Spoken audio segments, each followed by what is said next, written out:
Hari ikibazo abantu benshi bakunze kwibazaho n'abantu benshi mu iyobokamana bakunze kujyaho impaka cyo kwibaza ati ese abavandimwe ba Yezu ni bande?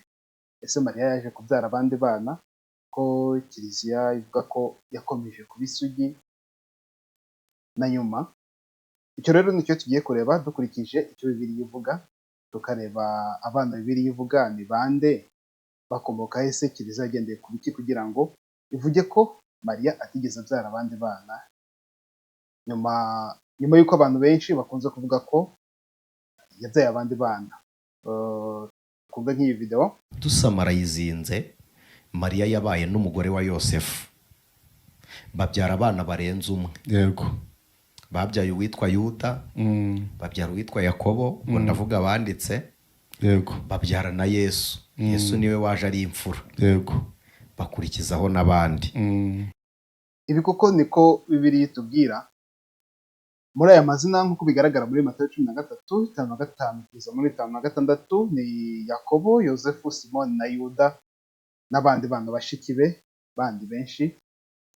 No muri Mariko 6:3 nibo bava ngaho bagaragaza amazina amwe: Yakobo, Yosefu, Yuda na Simoni n'abandi bashiki be bo batavugwa amazina. Mu kujya kureba rero tugiye kureba abo bavugwamo hano, ese ni bande koko babyarwa na bande? Duhereye kuri Yakobo na Yosefu bariya bavugwa, tugiye kureba abavandimwe ba Yezu aribo Yakobo na Yosefu. Uyu Yakobo ni Yakobo muto, ariwe wabaye musenyeri i Yerusalemu. Muri Yohani 19:25 baravuga ngo iruhande rw'umusaraba wa Yezu hari hahagaze nyina na nyina wabo, Mariya Mukakiropa na Mariya Madalena. Biragaragara ko hano umwanditsi yagaragaje nyina wa Yezu ariwe Mariya, hakaba na nyina wabo Mariya Mukakiropa. Aba ni babiri batandukanye, hakaba na Mariya Madalena. Naho muri Matayo 27:5-6 ho baravuga ngo mu bagore bari bahari barimo Mariya Madalena na Mariya nyina wa Yakobo na Yosefu na nyina wa bene Zebedeyi. Twibuke neza ko hano Mariya Madalena atandukanye na Mariya nyina wa Yakobo na Yosefu, akaba atandukanye na nyina wa bene Zebedeyi nk'uko batubwira hejuru ko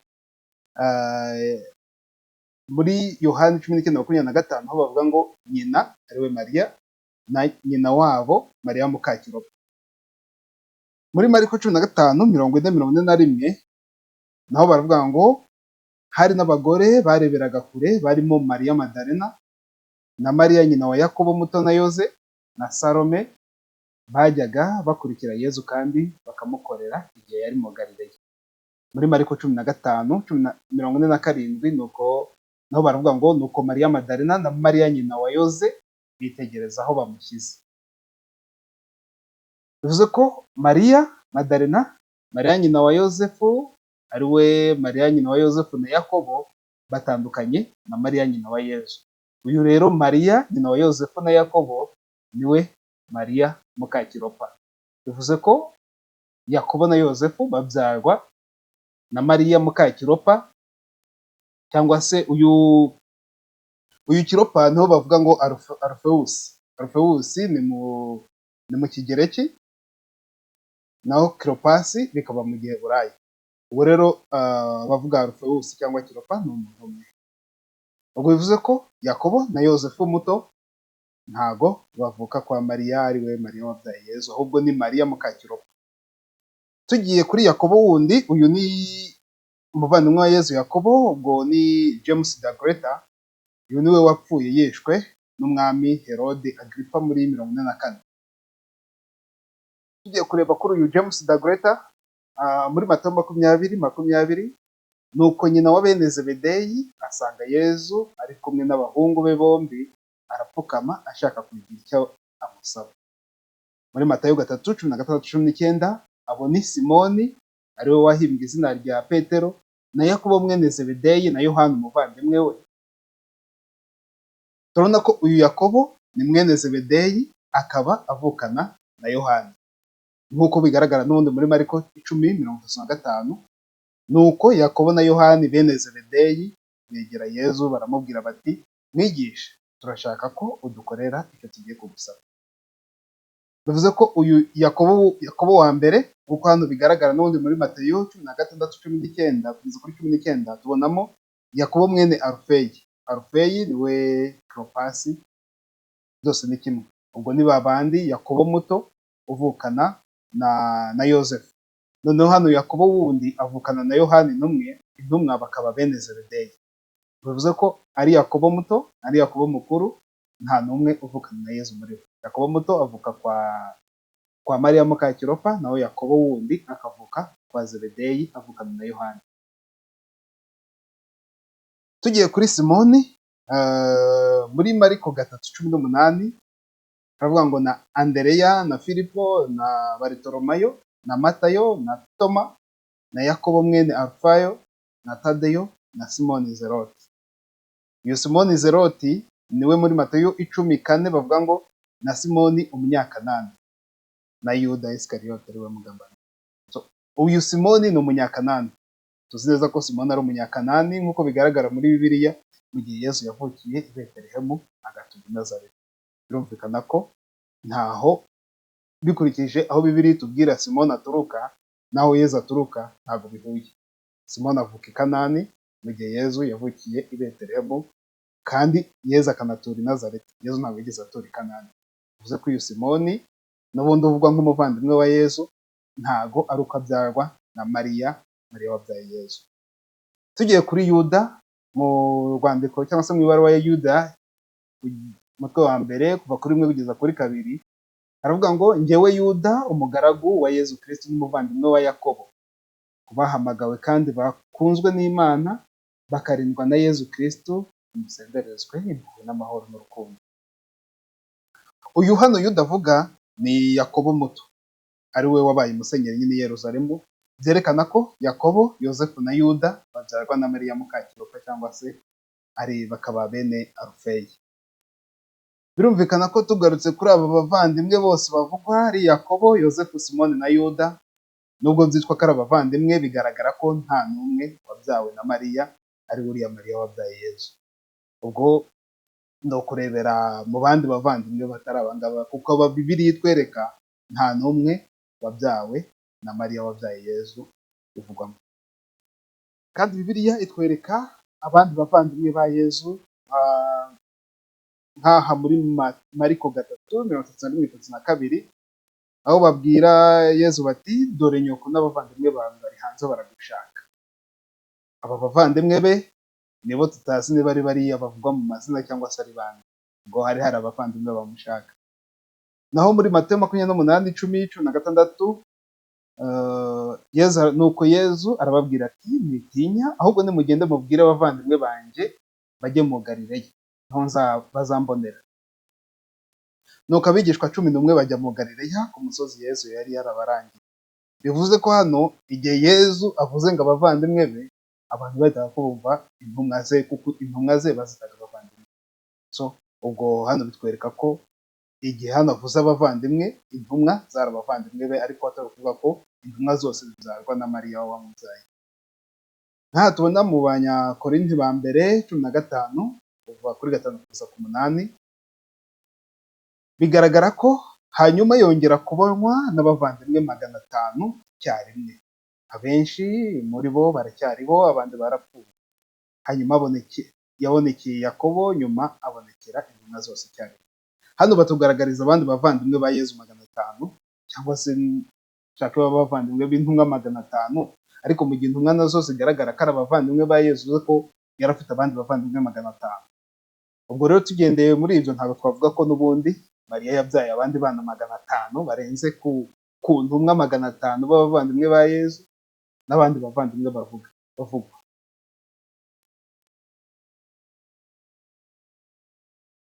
Ibi kandi dushobora kubigendaho tureba nk'aha Yohana yanditse muri 6:41-42 haravuga ngo maze baravuga bati uriya si Yesu mwene Yozefu, se na nyina ntitubazi?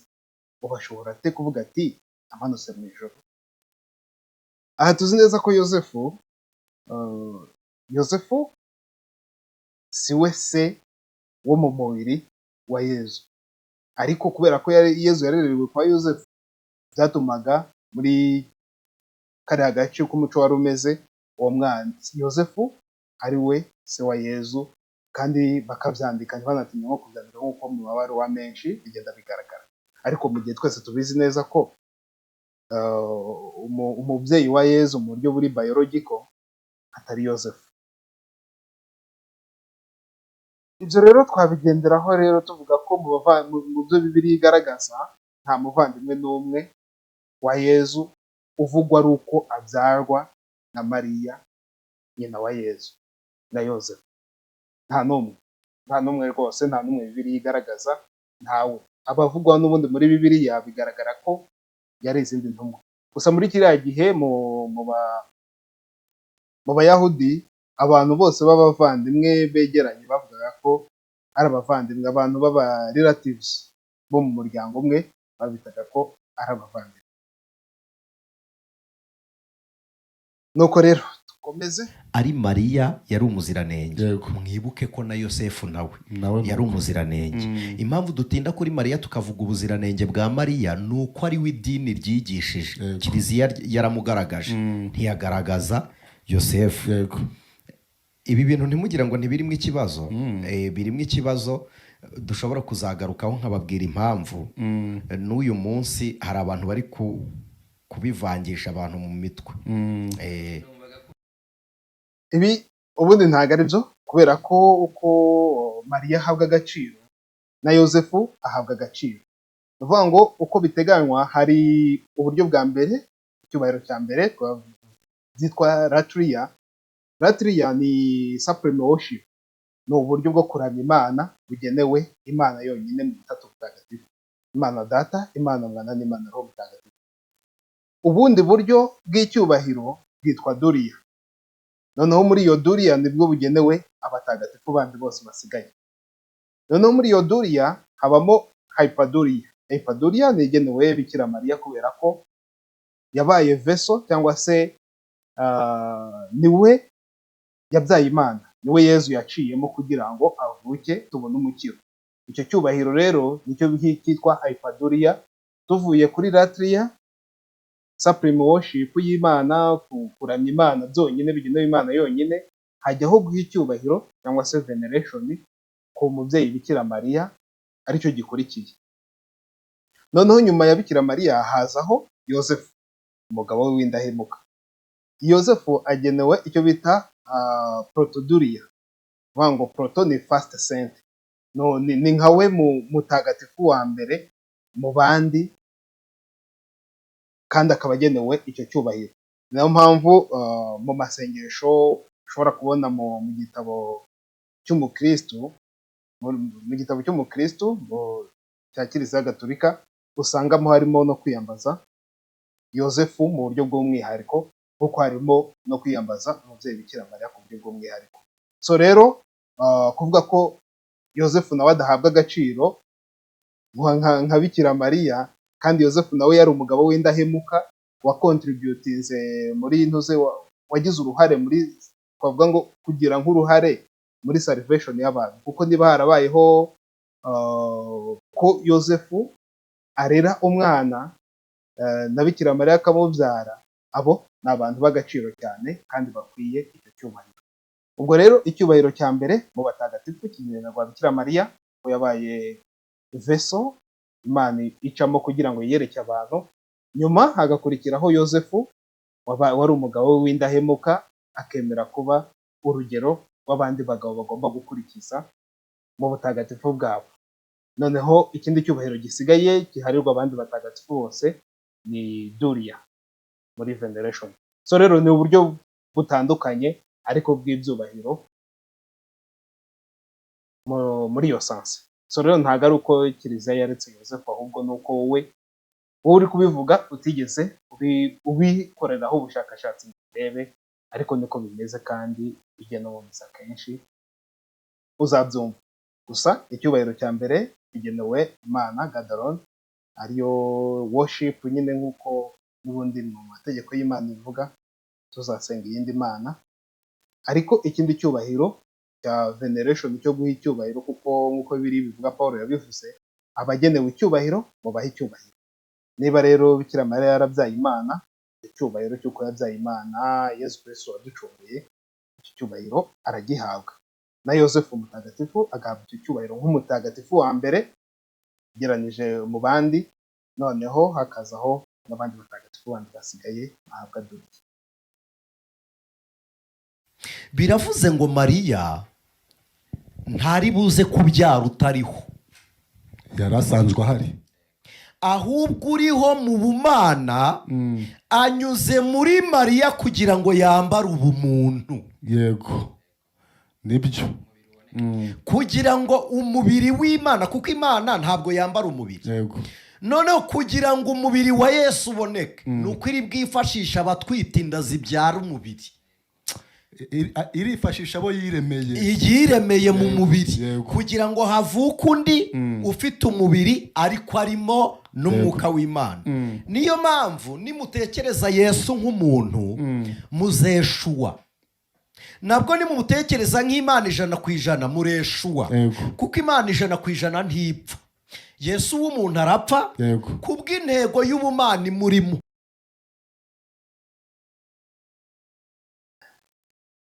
Ibi rero zo kuvuga ngo ntidugatekereze Yezu nk'Imana 100% cyangwa se nk'umuntu 100%, n'ibindi byinshi cyane, ni ibintu byagarutsweho cyane n'abantu ba kera, abakristo ba kera bakabyamagana, nko muri iyi Council of Chalcedon yabaye muri 451 yaravuze ati we all with one voice teach the confession of one and the same Son, our Lord Jesus Christ, the same perfect in divinity and perfect in humanity, the same truly God, truly man, of a rational soul and a body. Ni ukuvuga ngo Kristo ubwe ni Imana byuzuye akaba n'umuntu byuzuye. Hano ukomeje gusoma mu by'iyi nama yemeje, bavuga ko umuntu ugerageza kugaburamo Kristo akavuga ati igice kimwe yari umuntu ikindi gice yari Imana, uwo muntu abikivume. Nk'uko hano babivuga, baravuga ngo bakomeza bavuga bati consubstantial with the Father as regards his divinity. Ni ukuvuga ngo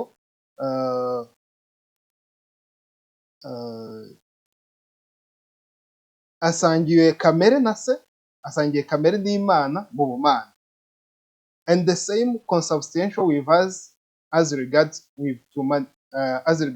his humanity, like us in all aspects except for sin. Akaba asangiye kamere natwe abantu muri buri kimwe cyose uretse icyaha, kubera ko ntabwo yigeze acumura. Akaba yarabayeho begotten before the ages from the Father as regards his divinity. Akaba yarabayeho mbere, yarabyawe na Data cyangwa se na se ku bumana bwe. And in the last days the same for us and for our salvation from Mary, the Virgin God bearer, as regards his humanity. Noneho kuri twe nyuma akaza kuvuka akagira umubiri w'abantu, abyawe n'isugi Bikira Mariya wabyaye Imana, kugira ngo Kristo abone ubwo bumuntu. Uwo rero ni Yezu umwe, same Christ, Son, Lord, only begotten. Noneho akaba afite natures ebyiri, ariko akaba ari umuntu umwe. Muri person ni Imana, ariko akagira divine nature na human nature. Ibyo rero ni ibintu abakristo ba kera nabo bagiye bajyaho impaka cyane, bamwe bakavuga bati ni demigod, igihe bashakaga kujya bamugereranya na ziriya mana zo mu Misiri ba Hercule n'abandi. So n'iziriya mana zo mu Misiri, muri Scandinavia na Batorwa. So icyo gihe rero abakristo ibyo bintu barabyamaganye, kandi abantu benshi bavugaga gutyo kwari ukugira ngo batazavuga ko Mariya yabyaye Imana. Nyamara hariya Elizabeth aravuga ati mbikesha iki kugira ngo nyina w'umutegetsi wanjye ngenderere. Icyo avuga hariya, ibyo bavuga hariya umutegetsi aba ari Imana. Mbikesha iki kugira ngo nyina w'Imana yanjye angenderere. So n'ubundi bari babizi ko ari Imana. ubwo wenda mu kigereki bavuga krios ndibaza niba ntibeshye, nibyo rikoreshwa kandi iryo jambo n'ubundi niryo rikoreshwa kuri Yahweh. So bikesha iki? Kugira ngo nyina w'Imana agenderere. Ibyo rero kandi tuzi neza ko Elizabeth yari yuzuye Roho Mutagatifu, ubwo rero ntago wavuga ko Yezu atari Imana. Kandi ikindi turebye igihe Yezu avutse, abamarayika n'abashumba bagiye kuramya umwana, kandi tuzi neza ko itegeko riravuga ngo uzaramye Nyagasani Imana yawe wenyine. So ni ukuvuga ngo kuba baragiye kuramya n'abamarayika bakajya kuramya umwana wavutse, bivuze ko wari uvutse yari Imana. Ikindi nacyo, mu gihe abami batatu bo mu burasirazuba bagiye kureba umwana, bitwaje zahabu, ububani n'umubavu. Zahabu wari umwami, ububani butwikwa, tuzi neza ko ububani bwatwikwaga barimo mu gihe cyo gusenga baramya Imana. Ubwo rero ububani bugaragaza ko ari Imana, noneho n'umubavu bari bazi neza ko ari Imana yigize umuntu igomba kuzapfa. Imana yigize umuntu ikazapfa, ubwo kongera akazuka. N'ibyo bintu bitatu bitugaragariza zahabu, ububani n'umubavu. Ubwo rero nta gihe na kimwe Yezu atigeze aba Imana ijana, kuko baramuramyaga kuva akiri muto cyane. Nta n'igihe na kimwe atabaye umuntu, kuko yaravutse nk'uko abandi bantu bavuka, kandi abyarwa n'umugore zawe na Bikira Mariya. Komeze. Isano zituruka ku turema ngingo. Noneho rero Yesu abaho, nta turemangingo tw'umuntu twakoze, nta turema sano duhari. Byajyaga kugira isano iyo Yosefu atera inda Mariya, hanyuma Imana ikazamuhindura amaze kuvuka, ikamuhindura amaze kuvuka. None aje nta, kuko umugore ntiyitera inda, niyo mpamvu ntacyo apfana n'iyo nda. Nibyo, ni ububiko, we araremerwamo. Iki rero ntekereza ko ari ikibazo cyo kutigana na biyoloji, ariko ntekereza ko biyoloji yo muri tronkom irahagije kugira ngo umuntu amenye agaciro k'umugore mu gihe umwana ari kuvuka.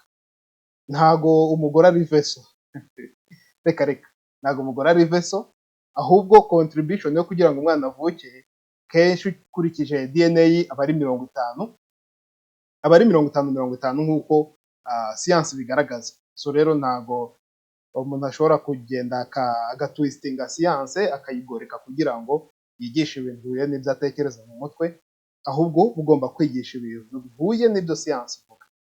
So ni ukuvuga ngo tugendeye muri siyansi genetic inheritance, uburyo umwana abona DNA, ni ukuvuga ngo nuclear ya DNA 50% iva ku mugore na 50% ikava ku mugabo. Biological sex, kugira ngo umwana agire igitsina, buri gihe cyose umugore atanga X, noneho umugabo akaba ashobora gutanga X cyangwa agatanga Y. Iyo umugabo atanze X haboneka umukobwa, iyo umugabo atanze Y hakaboneka umuhungu, ariko buri gihe cyose umugore atanga X. Bivuze ko bikenera n'ubundi ko X na Y, umugore kromozome z'umugore zihura na kromozome z'umugabo kugira ngo hashobore kubaho umwana. Hatariho umugore nta mwana wabona. Noneho tugiye kuri mitochondria DNA yo muri ntuze yo mu macells y'umwana, 100% mitochondria DNA itangwa n'umugore 100%. Umugabo nta kintu na kimwe contribute, nta kintu na kimwe atangaho kuri mitochondria DNA. Noneho ibijyanye na X, umugore atanga X ku muhungu no ku mukobwa, ariko ibijyanye na Y umugabo niwe ushobora gutanga Y wenyine. Noneho n'ibindi byinshi cyane bitandukanye n'ama influence, yaba uburebure, byose usanga biri distributed hagati y'umugore n'umugabo. Ibyo rero kuvuga ko umugore ari veso gusa nta kindi kintu na kimwe amaze, nta kintu, mbese ni nko kuvuga ngo ni nka za mashini bashyiramo igi, imashini ikarishyushya ikazarituragara. Icyo rwose ni ugutuka ababyeyi, bikenera ko umuntu agakwiye no gusaba imbabazi mu ruhame, kuko nta ari biology ntago ariyo, ari no kubeshya, urumva ni no kubeshya kugira ngo umuntu akunde ashyireho imyumvire ye itari. So rero inheritance 50%, 50%, ahandi hagenda haba distribution, ariko pariti nini, uruhare runini muri DNA y'umwana, ubwo tugiye muri rusange generally iva ku mugore, yaba ku muhungu yaba no ku mukobwa, pariti nini iva ku mugore ntabwo iva ku mugabo. So ndabyumva abagabo kenshi tuba dushaka kwishyiraho nk'aho ari twe dutanga ibintu byose, ariko ntabwo ariko Imana yabigennye. Niba atari ko Imana yabigennye, tugomba kubyemera gutyo kandi tukabyakira gutyo, nta kibazo kirimo. Si ngombwa gushaka kwishyira hejuru kugira ngo bigaragare ko umuntu ari powerful, cyane noneho bisaba gushyira abandi hasi mu gihe bitari ngombwa kandi bakeneye n'ako gaciro k'umubyeyi.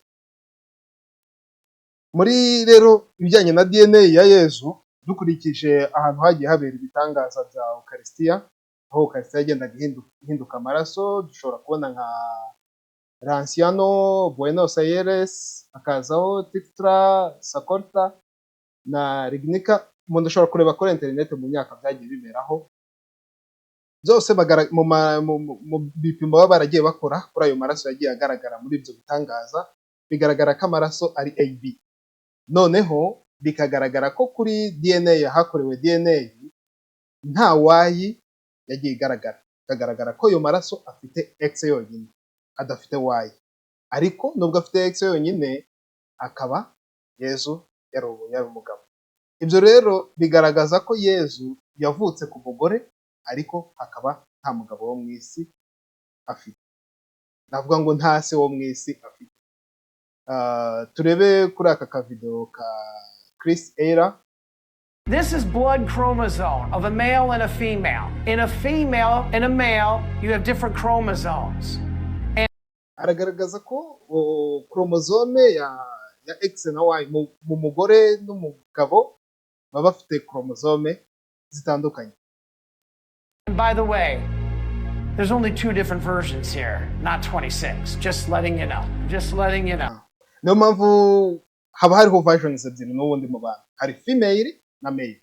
Uvuga ngo female aba ari XX, male aba ari XY. Nta yindi version n'ubundi yo ibaho yindi y'ibitsina uretse bya bindi bazana bitari za conspiracies. Umuntu avuga ngo ngiye ngo ntago ndi umugabo nta nubwo ndi umugore, ariko ugiye muri biology cyangwa muri science ukamupima usanga n'uburyo bubiri, either afite XX cyangwa se afite XY. Okay. God bless you guys. God bless you. So the mother always supplies the X. Now, if the father supplies another X, you have 2 X's and you have a girl. On the next one, the mother supplies the X. If the father supplies the Y, you have a boy. From every Eucharistic miracle. Iyo umupapa atanze Y, umugore we buri gihe atanga X, icyo gihe hahita havuka umuhungu. Noneho mu bitangaza byose bya Eucharistia byagiye bibaho, aho Eucharistia yagiye ihinduka amaraso, kuko iki gitangaza ubundi kigomba kuba ari ikintu gitandukanye n'icyo siyansi kirenze ubushobozi bwa siyansi. Ni ukuvuga ngo Eucharistia iri hariya ihinduka amaraso, icyo gihe ni igitangaza kuko nta muntu wayashyizemo.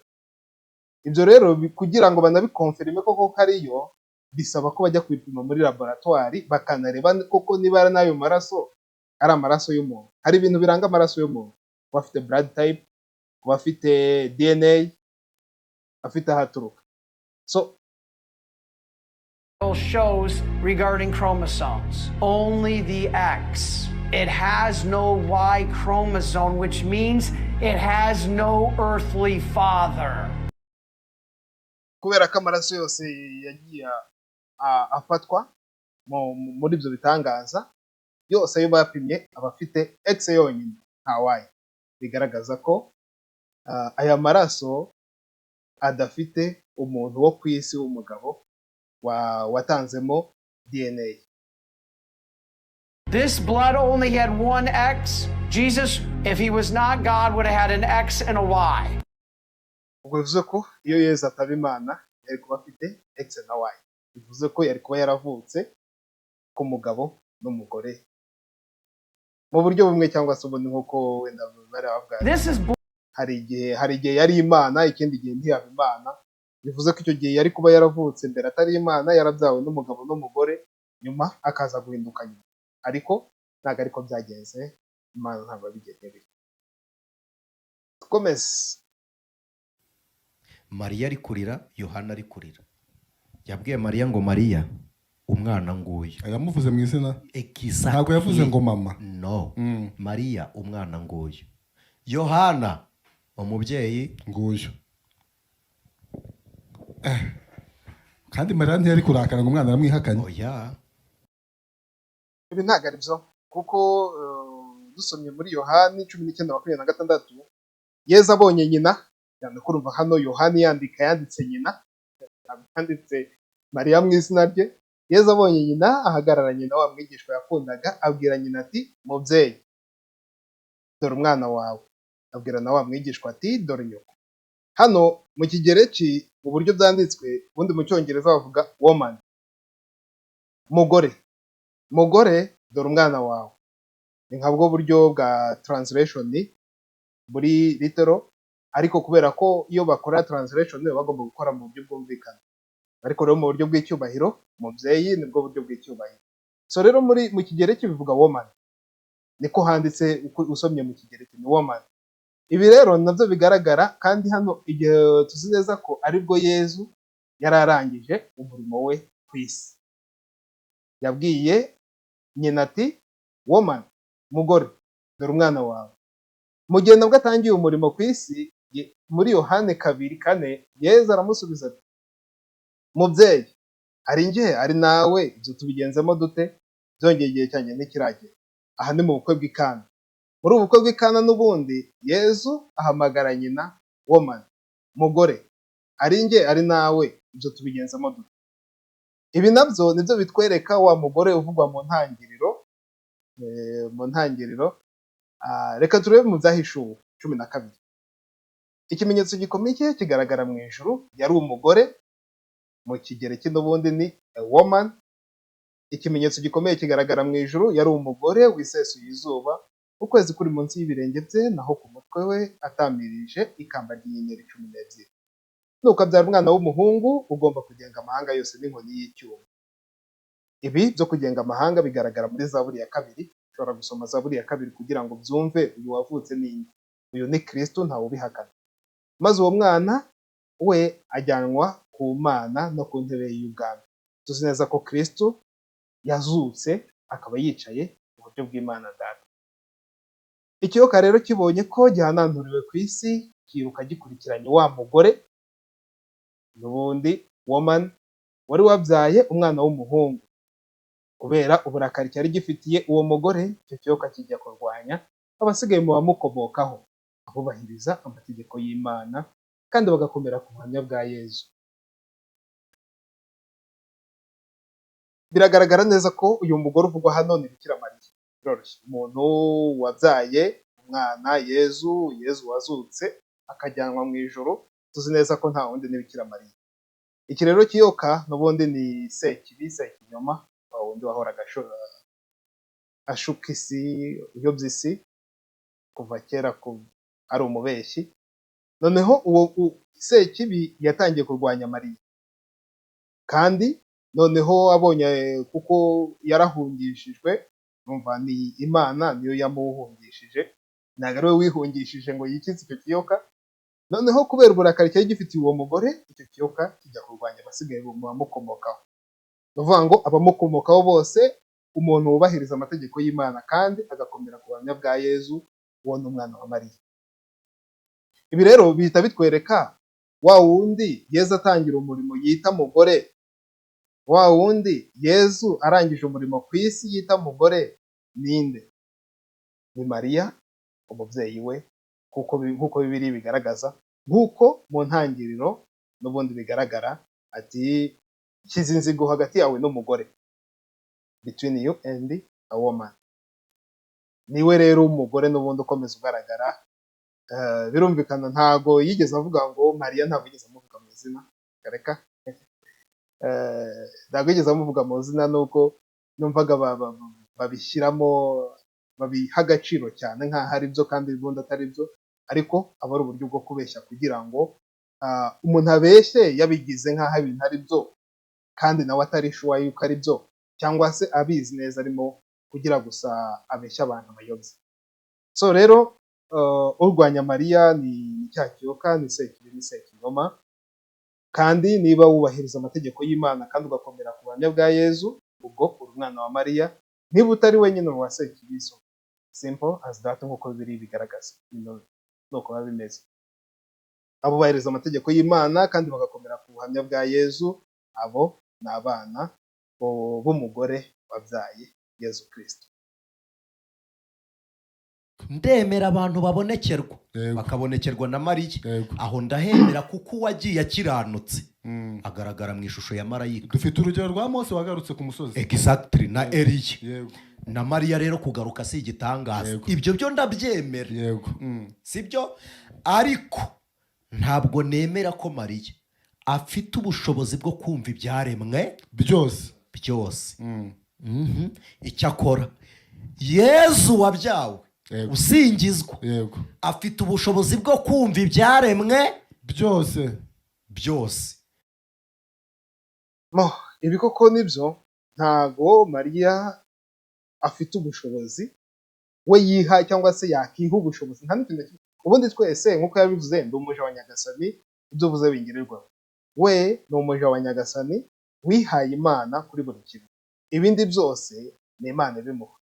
Naho kuvuga ko adafite ubushobozi bwo kuba yakumva buri kintu cyose kugira gusa wumvishe, nk'uko natwe abantu muri ubu wenda tuba turi limite, ariko tuzi neza ko abantu tugira impano zitandukanye, ariko umuntu wese ufite impano ntavuga ko ari we wiha iyo mpano, ahubwo iyo mpano ni uko ibituruka ku Mana.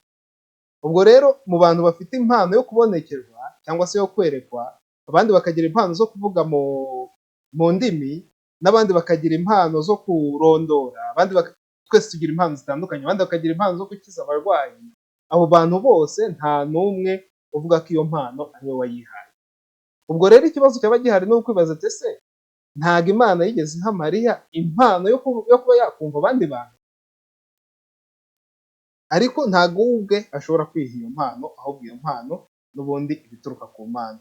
Kandi ibyo bintu biroroshye kubyumva, kuko niba Satani ashobora kuyobya isi yose kandi ari umwe, Imana ikamuha ubushobozi bwo kuba yakumva isi yose akajya kuyiyobya, kandi ari Satani, ari umumarayika wivumbuye, none byagendera bite? Kuki Imana itaha ubushobozi umubyeyi wabyaye Yezu Kristo ku buryo yakumva amasengesho y'abantu? Kubera iki itamuha ubwo bushobozi? Ese Imana ntabwo ifite ubushobozi bwo kubitanga? Cyane ko turebe nka Yezu muri Yohani 20:18, Yezu arabegera arababwira ati nahawe ububasha bwose mu ijuru no ku isi. Ubwo bubasha bwose Yezu yahawe mu ijuru no ku isi, kuki atabuha uwo ashatse? Ubwo ni ukuvuga ngo no mu bubasha afite harimo ububasha bwo gutanga, hakaba n'ububasha bwo kunyaga. Harimo ububasha bwo guha abandi bantu ububasha nk'uko yahaye intumwa ububasha. Kandi hano muri Yohani 3:35-36 baravuga ngo sakunda mwana we kandi yamweguriye byose.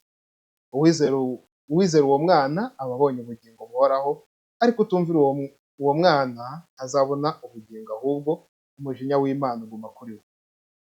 Yamweguriye ibintu byose. Muri ibyo yamweguriye, kuki ataha umubyeyi we ububasha? Dukomeze. Umuntu nkanjye yifate asabe Mariya ngo dusabire, nawe atari mu ijuru. Ni inyigisho kuko abantu benshi bizerera mu batagatifu. Ariko niwemera ko umuntu ari umutagatifu, simbiguhakaniye, akaba yarapfuye, imirimo yiba yararangiye, ku butagatifu bwe ntacyo yongeraho. Niyo apfuye akiranirwa, ku gukiranirwa kwe ntacyo agabanyaho. Niba rero ikuzimu nta mirimo, mwemere ko nabo mwita abatagatifu nta mirimo barimo. Ntawe ugusabira, hari amaraso ya Kristo, kandi Yesu yarabivuze, yaravuze ngo icyo muzasaba cyose mu izina ryanjye, ni mu izina rya Kristo, ntabwo ari njyewe uzagusabira. Impamvu bizera batyo niyo mpamvu basabira n'abapfuye, kuko basaba ko n'uwapfuye abasabira. Yego. ibi bene na bimwe biri by'ibindi nagaritso, kuko nk'uko abivuze, iyo wamaze gupfa ubutagatifu bwawe nta kindi cyakiyongeraho, kimwe no gukiranirwa kwawe nta kindi cyakiyongeraho. Ibyo wakoze uba waramaze kubikora ukiri mu mubiri, n'ibyo utakoze ubwo ntabwo wabikoze. Ariko nk'uko Zaburi 115 ndibaza ariyo yagendeyeho, haravuga ngo abapfuye si bo basingiza Uhoraho, babamurikira mu gihugu cy'ubujonjame. Naho twebwe abazima turasingiza Uhoraho kuva ubu ngubu ukazageza iteka ryose. Ni ukuvuga ngo abapfuye ntabwo bashobora gusingiza Uhoraho, reka reka, ariko abazima bariho ubu bazakomeza gusingiza Uhoraho iteka ryose. Kandi tuzi neza ko abazima, abari mu Mana ntabwo bapfa, so bakomeza kubaho, bakazakomeza gusingiza Uhoraho iteka ryose mu bihe bitarangira. Aha rero n'uyu mwanditsi wa Zaburi ari we Dawudi, we yari azi ko atazapfa, kandi koko nibyo, kuko Imana ntabwo ari Imana y'abapfuye, ahubwo ni Imana y'abazima. So rero abapfuye bo ntabwo bashobora gusingiza Uhoraho bamanukira mu gihugu cy'ubujonjame, ibyabo biba birangiye. Ariko abazima bakomeza gusingiza Uhoraho mu gihe bariho n'iteka ryose. Ni nk'aho tubona mu Bami ba Kabiri 13:20-21, aho batubwira ku rugero rwa Elisa. Tuhasome neza. Bukeye Elisa arapfa, baramuhamba. Undi mwaka utashye, ibitero by'Abamowabu bitera icyo gihugu. Bukeye hariho abajyaga guhamba umuntu, barabuka igitero kimwe, bajugunya uwo mupfu mu gituro cya Elisa. Nuko intumbi igwiriye amagufa ya Elisa, ako kanya uwo muntu arazuka, arabaduka, arahagarara. Biratwereka neza, reba hano Elisa yari yarapfuye, hacamo umwaka urenga, yarapfuye baranamuhanze. Ariko intumbi igwiriye amagufa ya Elisa, ako kanya irazuka. None wavuga ute ko Elisa nyuma yo gupfa nta kindi kintu yakoze, kandi hano bigaragara ko yazuye umuntu kandi yarapfuye? Ariko ibi byose ntago bikorwa mu bushobozi bw'uwo muntu, kuko nibyo yakoraga mbere ntago yabikoraga mu bushobozi bwe, ahubwo ni ubushobozi umuntu ahabwa n'Imana, kuko n'abandi bantu bagira impano zitandukanye. Ubwo rero iyo umuntu yapfuye yizera Imana ntago aba yarapfuye, nk'uko Yesu abivuga ati, naho nk'uko Yesu abivuga muri Luka 20:37-38, naho iby'izuka ry'abapfuye Musa nawe yabitwumvishije igihe yari yibereye imbere y'igihuru kigurumana, akitinya agasani ngo Imana ya Aburahamu, Imana ya Isaki n'Imana ya Yakobo. Ntabwo rero ari Imana y'abapfuye, ahubwo ni iy'abazima, koko bose niyo babereyeho. Ubwo rero kuvuga ko abapfuye bapfuye byarangiye, kandi hano ho Yesu avuga ati Aburahamu, Isaki na Yakobo ni bazima. Mu gihe dusoma muri Zaburi hariya haravuga ngo abazima turasingiza Uhoraho kuva ubu ngubu ukazageza iteka ryose. Bazahora ari bazima, bo ntabwo bazapfa, ahubwo abapfuye nibo bagira gute? Sibo basingiza Uhoraho, kuko bo bajya mu gihugu cy'ubujonjame, ibikorwa byabo bikaba birarangiye. Ubwo rero ntabwo wavuga ko n'abandi bapfuye, kandi Yesu agenda bigarukaho inshuro nyinshi, umwizera ntabwo azapfa, naho yapfa azakomeza kubaho, kandi igihe abantu bariho basingiza Uhoraho n'iteka ryose. Ubwo rero nta kidasanzwe kirimo, kuko n'abakristu tuzi neza ko bapfuye bizeye ubu rwose barimo barasingiza Uhoraho, kuko ntago bapfuye, ahubwo bariho muri Kristo, kuko bose babereyeho Imana. Nk'uko Yesu avuga ngo koko bose niyo babereyeho. Ababereyeho Imana ntago bapfa, ahubwo bakomeza kubaho mu Mana, kandi abariho mu Mana basingiza Uhoraho igihe cyose ari bazima. Bagasingiza Uhoraho igihe bari mu buzima, no mu gihe bazakomeza kuba, bakazakomeza gusingiza Uhoraho iteka ryose. Umurongo wa 9, ibyahishuriwe Yohana igice cya 6 umurongo wa 9. Umwana w'intama amennye ikimenyetso cya 5, mbona munsi y'igicaniro imyuka y'abishwe bahowe ijambo ry'Imana yego n'ubuhamya bahamyaga batakana ijwi rirenga bati ayi mwami wera w'ukuri Yego. uzageza he kudaca amateka no kudahora abari mu isi uhorera amaraso yacu. Reka nitse gatoya. Aba ngaba bari gutaka Yego. ni imyuka y'aba bantu bose muzi yego yarwaniye kwizera. yego Ese murabizi ko Mariya nawe ari mu bantu barwaniye kwizera ahamya Kristo? Muribuka ko yabaye mu gihe abafarisayo barwanya ijambo ry'Imana? Heburayo 12. Abaheburayo 12:24. Reka duhere ku murongo wa 21. Ibyo byose byari ibiteye ubwoba, nicyo cyatumye Mose avuga ati mfite ubwoba cyane ndahinda umushyitsi. Ahubwo mwegereye umusozi wa Sinayi n'ururembo rw'Imana ihoraho wa Siyoni, asante wa Siyoni n'ururembo rw'Imana ihoraho i Yerusalemu yo mu ijuru, kandi mwegereye iteraniro ry'abamarayika batabarika n'itorero ry'abana b'imfura banditswe mu ijuru. Mwegereye n'Imana umucamanza wa bose n'imyuka y'abakiranutsi batunganijwe rwose. Amen. Iryo jambo nashakaga kuribumvisha, imyuka y'abakiranutsi batunganijwe rwose. Yego. Na Mariya ari kumwe, ari muri iyo myuka y'abakiranutsi. Amen. Kuko nawe yari umukiranutsi. ubwo rero bivuze ko nawe ni muzima mu Mana, kandi abazima barasingiza Uhoraho ubona iteka ryose. Mu byo yasomye hari mu Byahishuwe 6 yasomye hari aho atakomeje kandi h'ingenzi, kuko tuhasomye hose aravuga ngo igihe ahambuye ikashe ya 5 mbona munsi y'urutambiro ruhoza abishwe bahowe ijambo ry'Imana n'ubuhamya batanze. Bavugaga n'ijwi riranguruye bati Nyagasani nyir'ubutagatifu na nyir'ukuri, uzahereza he kudacira urubanza abatuye isi no guhorera amaraso bamennye? Nuko buri wese muri bo ahabwa ikanzu yererana, kandi basabwa kuba bihanganye igihe gito, kugeza ubwo umubare wa bagenzi babo n'abavandimwe babo bagiye gupfa rumwe uzuzura. Tubitekerezeho gato. Niba abo bantu bapfuye bahowe Imana bapfiriye mu kwizera Kristo, niba batumva bashoboye kuvuga bati, kuko baravuga bati Nyagasani nyir'ubutagatifu na nyir'ukuri n'ibindi. Ahubwo se kuki hano bavuga ngo basabwa kuba bihanganye igihe gito? Wasabwa kuba wihanganye udashobora gutekereza?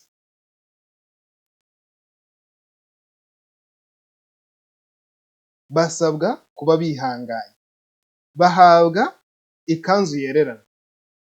Ni ukuvuga ngo umuntu uhawe arakira, usabwe arasubiza. Ni ukuvuga ngo basabwe kuba bihanganye igihe gito. Ubwo ni ukuvuga ngo baratekereza. Hano baravuga Nyagasani nyir'ubutagatifu na nyir'ukuri, kandi bakagira uburyo bumvikana n'ibindi biremwa byo mu ijuru. Ubwo rero ni ukuvuga ngo abatagatifu barumva, babereyeho bose ni bazima, babereyeho muri Kristo, kandi rwose nk'uko yabivuze bari imbere y'Imana, barasenga buri gihe cyose. Rero nk'uko yabivuze, ndumva ntago wavuga ngo ntago basabira umuntu, kandi hano bashobora gusenga, kandi hano ubwabo bashobora gusabwa kwihangana. Niba umuntu ashobora gusabwa kwihangana, kuki atasabwa ikindi kintu? Ubwo rero ndumva ni ugusoma Bibiliya wenda umuntu akayisobanura uko ashaka ko abandi babyumva, ariko ndumva hano ni ibintu bisobanutse ukurikije n'uyu murongo wonyine, turetse ko bavuga ngo amaraso ya Abeli arataka, aravuga n'ibindi byinshi. Muri Bibiliya biragaragara. Turebye hano muri Yohani 11:25-26, Yezu aramubwira ati ni njye zuka n'ubugingo, unyemera naho yaba yarapfuye azabaho. Byongeye umuntu wese uriho kandi akanyemera ateze gupfa. Ibyo urabyemera? Ubwo rero umuntu wemera Kristo ntago apfa ahubwo akomeza kubaho, kandi nk'uko twabibonye hano muri Zaburi 115 abapfuye si bo basingiza Uhoraho, bo bamanukira mu gihugu cy'ubujojama. Naho twebwe abazima turasingiza Uhoraho kuva ubu ngubu ukazageza iteka ryose. Ubwo rero si ikibazo cyo kuvuga ngo ni uko ari iby'amadini yashyize imbere cyangwa se idini runaka n'ibindi, ahubwo ni ikibazo cyo kureba ese ibyo Bibiliya ivuga ndabyemera. Ese Bibiliya niba imbwira ikintu ni njye ugomba guhinduka cyangwa njye ndajya kuyihinduranya nshaka ubusobanuro bundi. Ariko rwose abantu babereyeho Kristo ntabwo bapfa, kandi umuntu wese muzima asingizwa Uhoraho yaba mu gihe cyose ariho. Ubwo rero murakoze cyane, ntimwibagirwe gukora subscribe kugira ngo bigere ku bantu benshi, gukora share no kuduha like ndetse no kutubwira muri comments ukaduha igitekerezo n'ikindi kintu wumva ko twavugaho. Sawa sawa, murakoze.